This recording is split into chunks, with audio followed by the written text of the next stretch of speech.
Hey there, everybody. Welcome back to 5 Questions With. Last week, we had some amazing guests on the show, and boy, did we deep dive into their worlds. But here's the best part. We also uncovered their fun and playful sides. Our host, Scott Fullerton, has a treat for you today. You see, 5 Questions isn't just about serious stuff. We like to keep it light and quirky, too.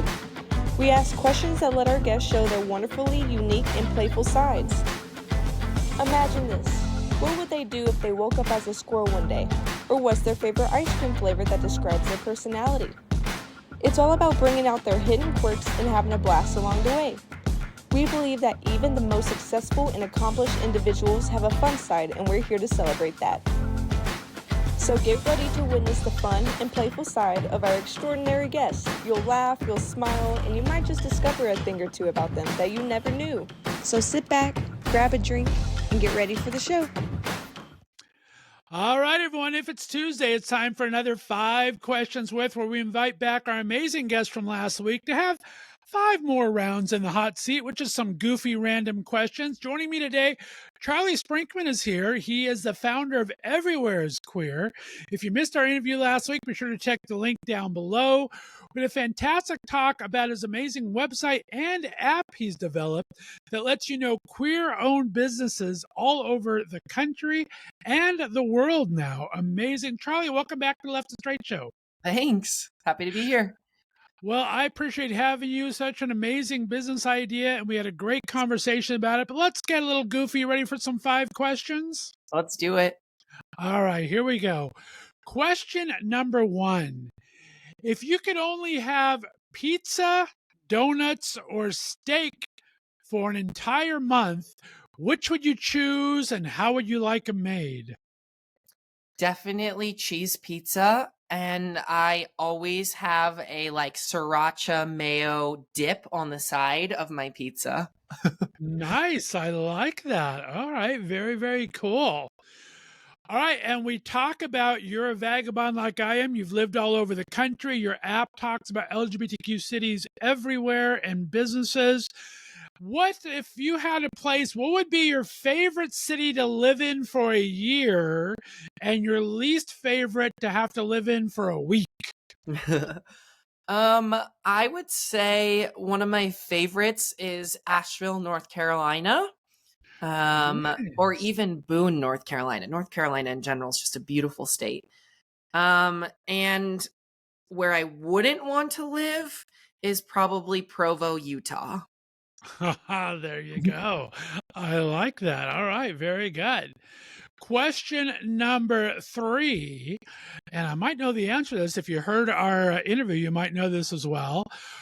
What is your strategy for surviving a zombie apocalypse, and what drag queen would you want to survive it with?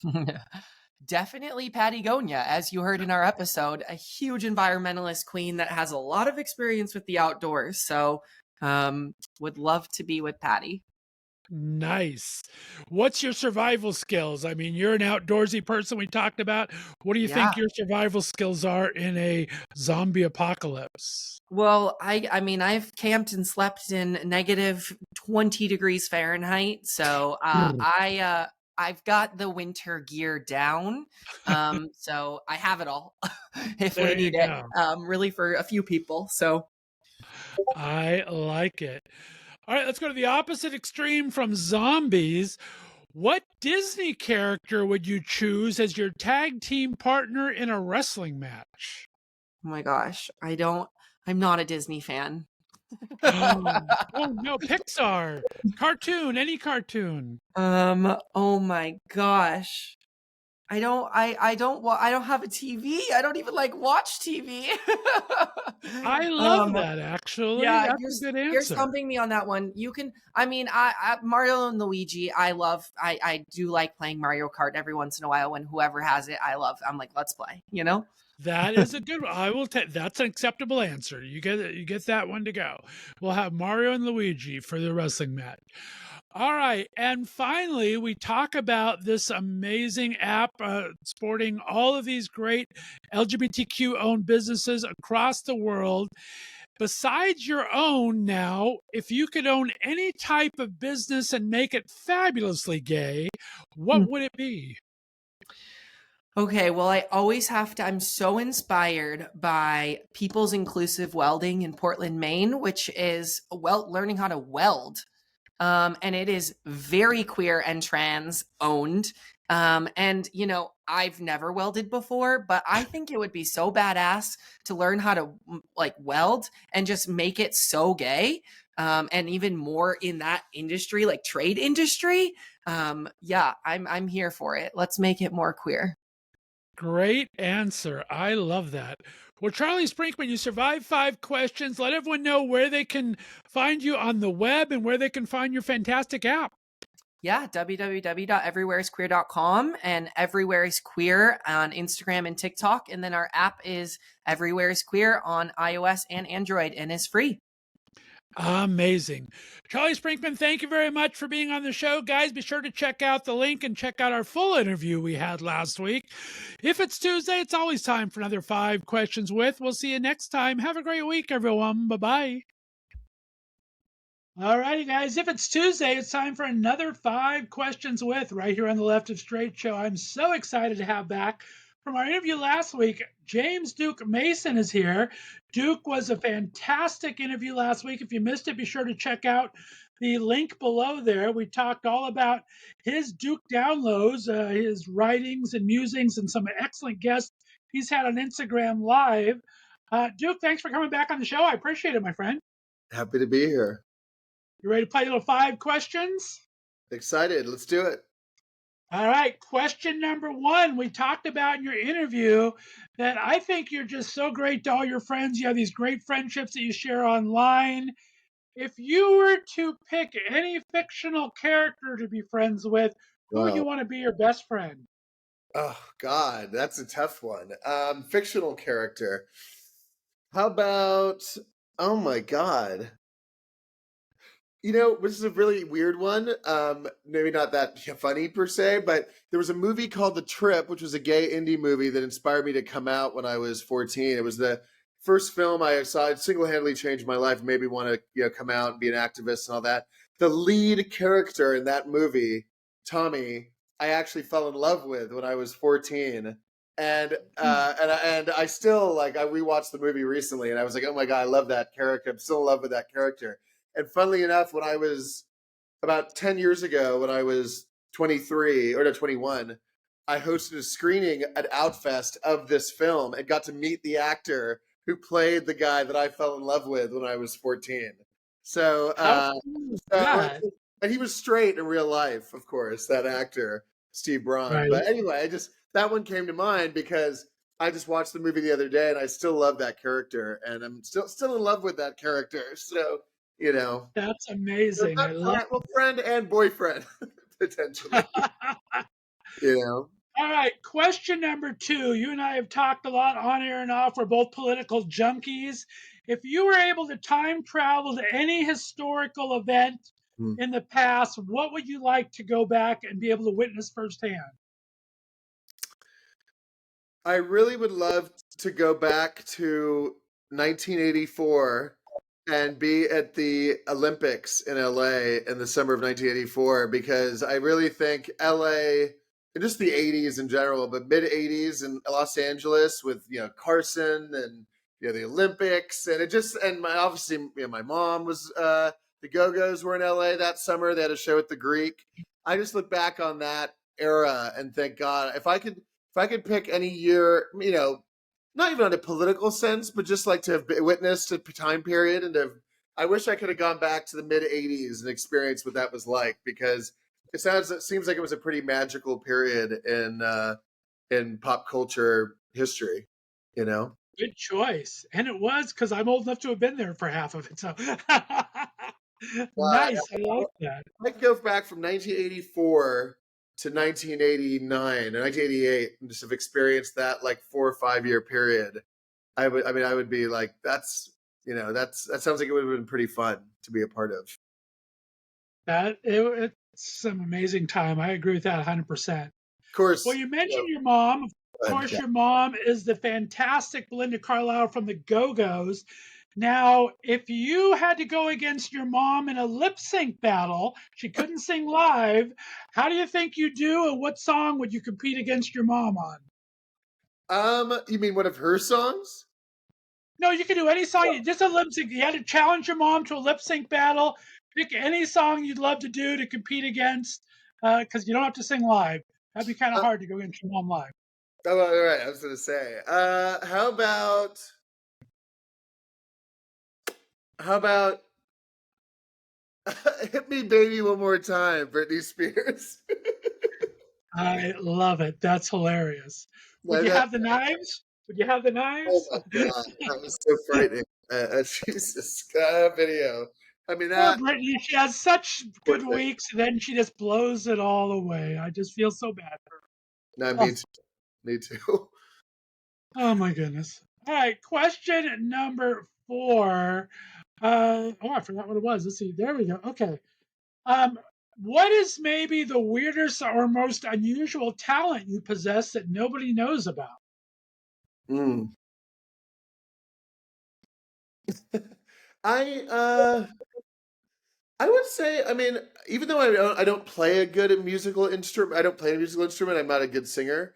I'd say I'm a private. I don't know if this is a talent per se, but I have a pretty good ear for music. Like I love music, and I've actually become, oddly enough, I've become a pretty good house EDM aficionado, and like I'm all about like when I'm on my walks around the neighborhood, I'm discovering new EDM and techno and house music, and I don't know, I've become really into it, and I've gotten really into it, and I've always thought I'd make a really good, if I may say so myself.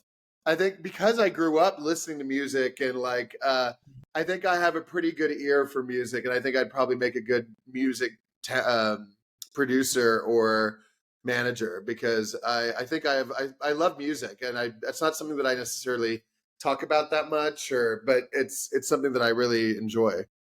I love that. That's I love fantastic. I love the fact that you've like one of the reasons I love new and contemporary house and EDM and techno and all that is that a lot of it really does sound as if it was made in the 80s.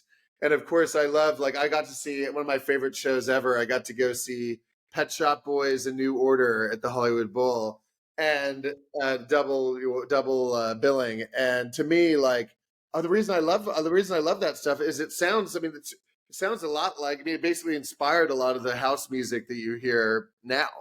So I just love that whole like sort of electronic genre, I'd say.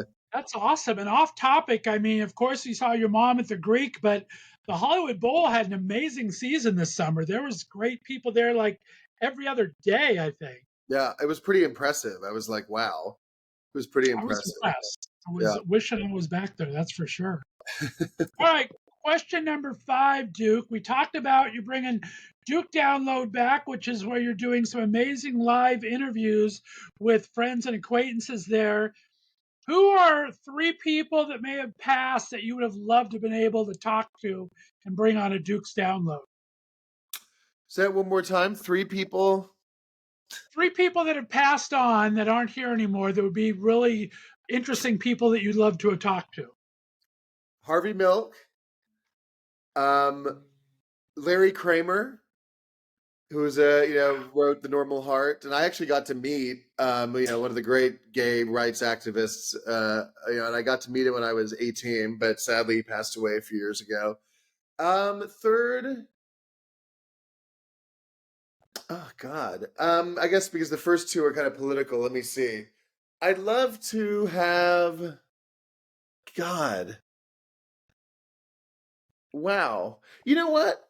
This is a weird one. I guess another politician, but in contrast to the first 2, I would love to talk to Ronald Reagan because I think as someone whose dad worked for Reagan in the White House, and I've talked to my dad a lot because obviously, it's always been kind of a weird thing for me, knowing, like, having the experience of being a young gay man and a gay rights activist, and with my dad's and my family history of knowing the Reagans and all that. I would be interested to ask him about not that it makes it better, that whether it was done maliciously or not. I mean, he obviously failed miserably on that issue of AIDS and all that. But I'd be interested to be able to talk to him and ask him, why he did things the way he did. And also, quick, interesting tidbit.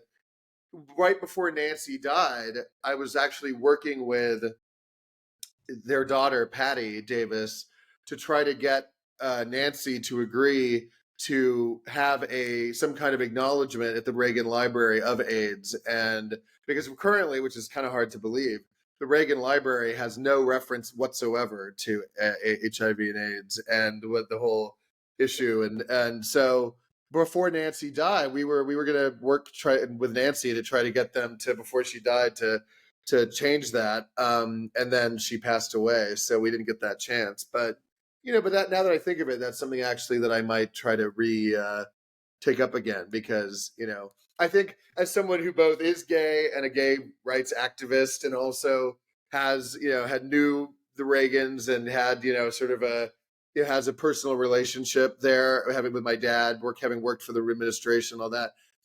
I thought maybe I could be a unique position to help try to make that happen. So that'd be amazing, because it doesn't surprise me that it's not there, and it should be.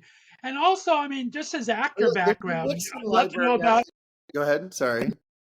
I would just be interested to know his acting background, who in the closet back in those days and everything, and what his relationships were with some of those actors. Even. Well, I'll tell you also, I know I'm veering off to a million tangents, but this is really interesting. This is ironic. At Kirk Douglas's house here in LA, which was sold, I think, soon after he passed away a few years ago, they had photos from the house, and they had this little pathway with rocks in the ground in the garden, where guests that would come over to the house back in, I guess, the 50s and the 60s would sign the rocks at this house. And one rock in the garden, swear to God, says James Mason, so my grandfather signed it, Rock Hudson, and Ronald Reagan. And I was like, wow, that's ironic, considering obviously the Rock Hudson Reagan thing, when he eventually passed away of AIDS, but also the fact that James had a gay grandson, and I mean that was just a weird. And then my dad working for Reagan, it was just a weird very random, weird coincidence. But oh my God, I can imagine. That's a great story. Party. I don't know if that means they were all at the same party, or I don't know what that means, but I guess maybe they signed it at different times. Anyway, just another random tidbit of information. That's an amazing story. I love that, though. That is so cool. Well, Duke Mason, you made it through 5 questions. Thanks so much. Be sure to let everyone know where they can find your Substack, so they can find some of these great writings that you have, and where they can find you on Instagram for when the interviews come back. Instagram.com/James Duke Mason and jamesdukemason.substack.com. Fantastic. Stay on the line for me, Duke. Guys, this was another 5 questions with, because if it's Tuesday, it's always time for 5 questions. Check out my full interview with Duke down below there from last week. We had a great chat. We'll talk to y'all next Tuesday, because if it is Tuesday, it is 5 questions with. Thanks for watching and listening to 5 Questions With, here on Left of Str8 Podcasts, where we put our interview guests from the previous week and special best of guests on the hot seat for 5 more random and fun questions. Be sure to tune into all of our podcasts, and please share them with your friends and give us a 5-star rating or thumbs up. You can follow us on social media and find contests and never miss an episode on our website, www.leftofstr8.com. See you next Tuesday.